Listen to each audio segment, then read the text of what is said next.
Estamos prestando especial atención a las últimas noticias que nos llegan desde Polonia. Hoy amanecíamos con la noticia de la violación del espacio aéreo polaco por parte de lo que el gobierno ha identificado como drones rusos. Donald Tusk, el primer ministro polaco, insiste en que los aliados europeos le han ofrecido apoyo para su defensa aérea. Seguimos intentando digerir la breve, escueta reacción de Donald Trump. A la espera de más declaraciones, se reunirá con el presidente polaco Nawrocki y, mientras tanto, tenemos muchas preguntas en estos momentos. Saludamos a Emiliano García Coso, profesor de Derecho Internacional y Relaciones Internacionales de Comillas y CADE. Emiliano, ¿qué tal? ¿Cómo estás? Muy buenas tardes, Marta. Pues frenético, porque llevamos más de 24 horas con una serie de acontecimientos que están poniendo seriamente en peligro la paz mundial. Efectivamente, hoy estamos hablando de Polonia, pero ayer era Doha, la capital de Qatar, y hoy parece casi que el episodio de Doha forma parte del pasado, pero de un pasado muy lejano. Y recordemos, es que apenas han pasado 24 horas. Claro, hoy amanecíamos con los aliados de la OTAN, con Polonia en alerta máxima, y claro, la pregunta que todos nos estamos haciendo en estos momentos es, ¿estamos más cerca que nunca de una guerra con Rusia?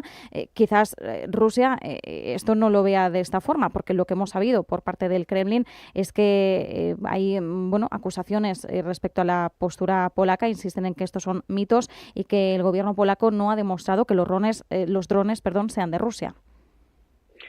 Estamos en el camino hacia un posible enfrentamiento o una tensión mucho más activa, ya no de Ucrania con Rusia, sino directamente de fuerzas europeas al menos, o de la OTAN, para tratar de contener un poco los tests que nos hace el señor Putin, porque obviamente, por las evidencias que se han ido encontrando, no se trata de un error como ocurrió anteriormente cuando murieron dos agricultores polacos, que se debió a un misil ucraniano, sino que aquí ya se ha acreditado que se trata de drones rusos y algún misil que supusieron la violación del espacio aéreo y de la soberanía territorial de Polonia en 19 ocasiones, que tuvieron que volar cazas no solamente polacos, sino también holandeses, para tumbar o derribar a estos drones.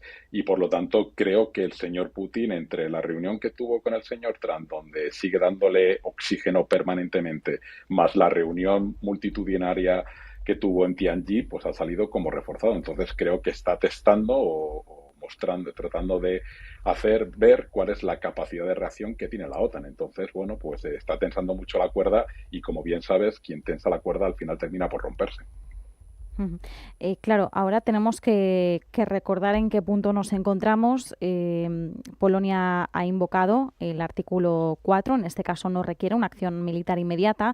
Se abre un periodo de consultas, hemos visto ya posturas por parte de distintos líderes europeos, la posición oficial y pública de Mark Rutte, el secretario general de la OTAN.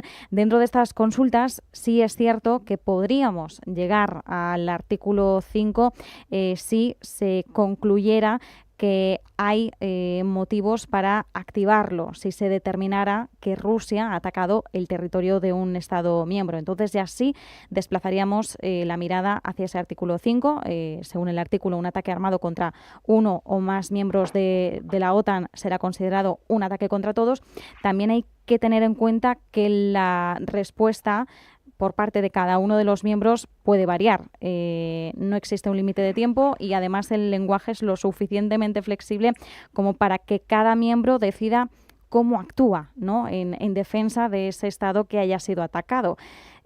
Claro, aquí con lo que decías de tensar la cuerda, entendemos que quizás si llegáramos a ese punto la OTAN debería demostrar un músculo bastante superior. ¿O cuál sería realmente la vía? O sea, como muy bien has señalado, y la interpretación que has hecho del artículo 5 es evidente, ¿no? Es decir, cada Estado miembro de la OTAN considerará o evaluará en función de sus capacidades cómo asiste o cómo ayuda a uno de los miembros atacados. Entonces, yo creo sinceramente que la reunión que va a haber entre los miembros de la OTAN, y ya veremos cuál es la posición de Estados Unidos, lo que tratarán será de ofrecer una visión de cierta fortaleza, pero no creo que lleguemos al artículo 5. Es decir, yo creo que esto es una estrategia del señor Putin, puesto que está preocupado por el supuesto compromiso que se está manejando de desplegar tropas de países miembros de la OTAN en el terreno dentro de esas garantías de seguridad que ha ofrecido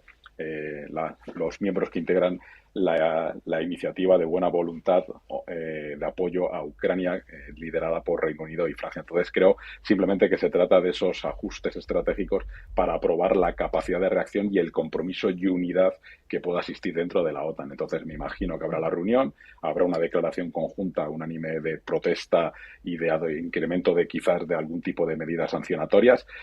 Habrá que ver cuál es la respuesta de la administración Trump, si finalmente lleva a cabo esas amenazas de adoptar medidas económicas de retaliación también frente a los que compran China e India especialmente, y ver un poco cuál es la posición de Estados Unidos, porque obviamente los miembros europeos de la OTAN no tenemos capacidad suficiente como para dar el paso hacia el artículo 5 si no hay un apoyo incondicional por parte de Estados Unidos, y eso dudo que lo alcancemos. Bueno, Mark Rutte ya ha dejado muy claro que se defenderá cada centímetro de territorio de la OTAN. Claro, aquí nos preguntamos, no tiene por qué activarse ni mucho menos el artículo 5. Todavía, pues, Rutte ha insistido en que hay una investigación en curso. Si se demostrara y corroborara lo que ya se sospecha, la autoría rusa de esta violación del espacio aéreo polaco, desde el punto de vista del Kremlin, ¿qué sentido tendría arriesgarse a que pudiera llegar a activarse ese artículo 5? Yo creo que nos están midiendo, o sea, están midiendo que está, digamos, posicionamiento o realineamiento de la OTAN a ver qué capacidad tiene realmente de compromiso de defender ante un eventual ataque a uno de los Estados miembros de la OTAN. Entonces, yo creo que de hecho, los propios portavoces del Kremlin han dicho que les gustaría tener una conversación directa con las autoridades polacas para tratar de rebajar la tensión, habida cuenta que ellos alegan, primero, que no es real y segundo, que en todo caso se habrá tratado de un error, pero eso es harto discutible, puesto que los drones que se utilizan normalmente llevan una programación que implica que dejan de volar a partir de un determinado espacio geográfico, y normalmente hasta ahora todos los bombardeos con drones que se han utilizado en Ucrania nunca han llegado a territorio polaco, es decir, que están suficientemente bien programados y testados para que no ocurra ese paso. Entonces, yo creo que Rusia va a invocar que ha sido un incidente o un accidente de programación para tratar de reducir, pero realmente lo que quiere es demostrar que unida está la OTAN y, en su caso, sobre todo, cuál es la reacción de Estados Unidos, si va a seguir apoyando las iniciativas dentro de la OTAN o, por el contrario, se desentiende. Pendientes también de la postura estadounidense, miembro fundamental con gran peso en la alianza. Sabemos que probablemente esperemos algún tipo de declaración más oficial después de la conversación que mantendrá el presidente Donald Trump con el presidente polaco, con Nawrocki. Sin embargo, ¿qué lectura o qué interpretación haces, Emiliano, de la publicación tan escueta y ambigua que ha hecho Trump en Truth Social? Le ha dicho: ¿por qué Rusia viola el espacio aéreo de Polonia con drones? Allá vamos. ¿Cómo lo interpretamos?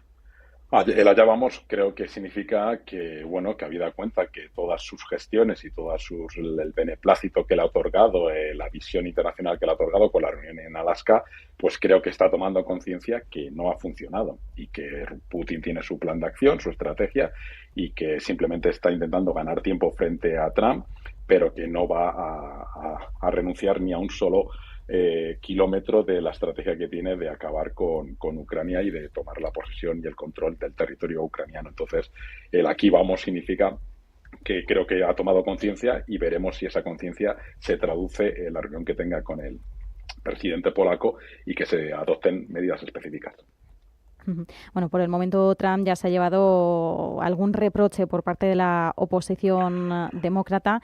Le acusan de, bueno, haberse reunido con Putin sin entender muy bien quizás el verdadero motivo de trasfondo. Hablamos de la reunión que tuvo lugar en agosto en Alaska entre ambos miembros. Alguno le ha acusado, ¿no?, de en Alaska acurrucarse a Putin, en el sentido de arrimarse, acercarse demasiado de una forma, con esa complicidad, ¿no?, de dos líderes que pueden tener intereses comunes, cuando en realidad, bueno, pues Donald Trump siempre había dicho que su intención era frenar la guerra. No se entiende por parte de la oposición demócrata. Sabemos además cuál era la postura de la administración Biden. Este tipo de acercamientos, ¿hasta dónde pueden llegar este tipo de reproches? Entendemos que por parte de la OTAN los aliados van a ir con mucho más cuidado, se van a pronunciar con mucha más cautela, sobre todo por la cuenta que trae de tener a Estados Unidos de su lado.